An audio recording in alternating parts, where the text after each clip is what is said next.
Hey guys, it's Hillbilly. So today we're going to put the motor and trans in the truck. I got all of it bolted up, torque converter, has some fluid in, all that type of stuff. And so we're going to drop it in the truck today. I say today, and it's the same day as I made that first video, so yeah, whatever. Guys, the motor and transmission bolted up together.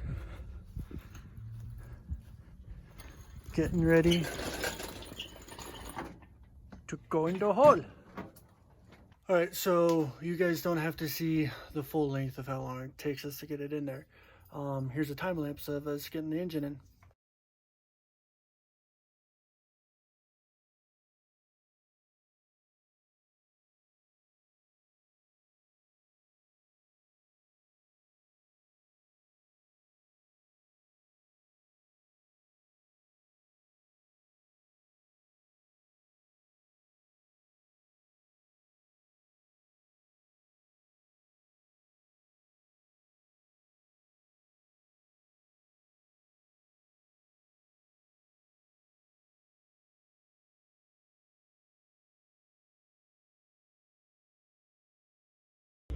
So it's in now.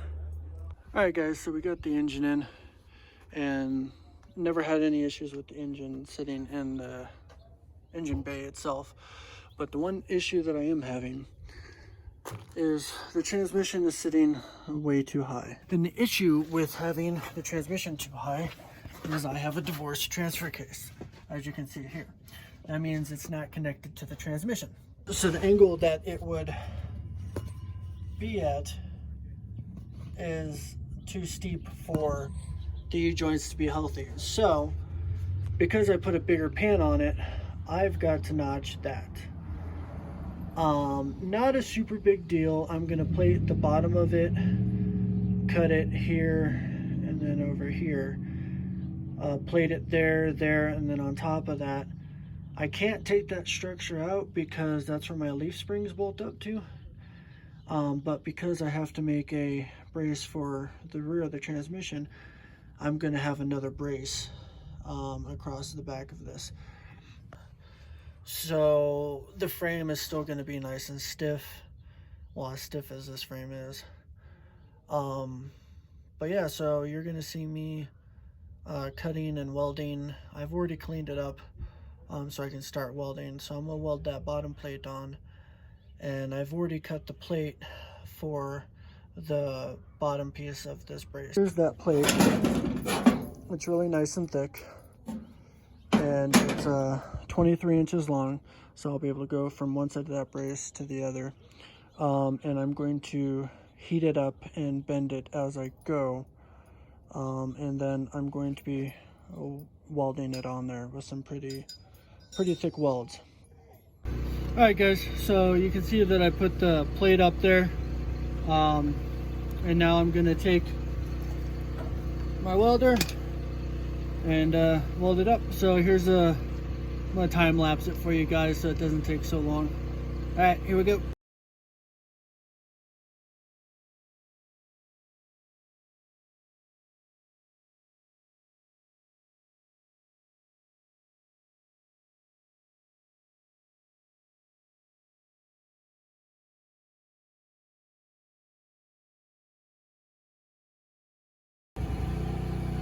All right, guys, now that I've got both sides welded, what I'm gonna do is I'm gonna take my torches and heat it up so it bends up, and then I'm gonna weld on both sides of there.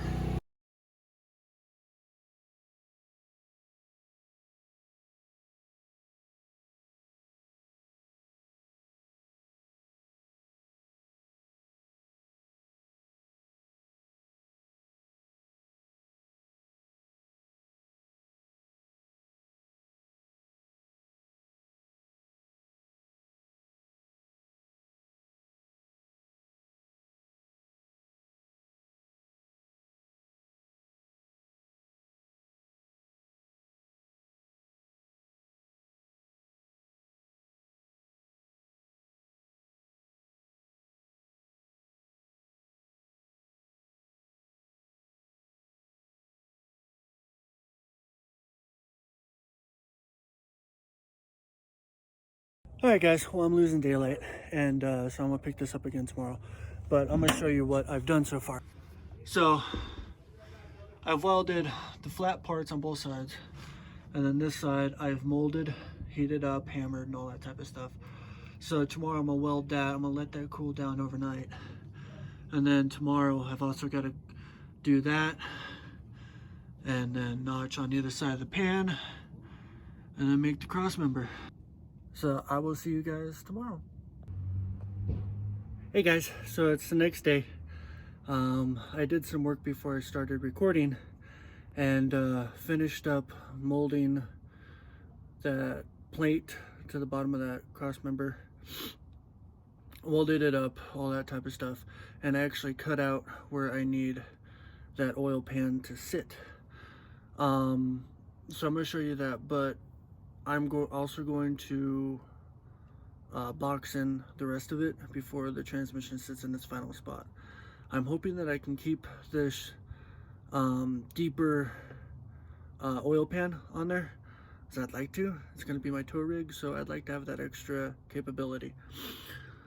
But if not, I can put that factory one back on. I have a big oil trans cooler that I'm going to be putting on it, so it's not really that big of a deal, but it's always nice to have extra.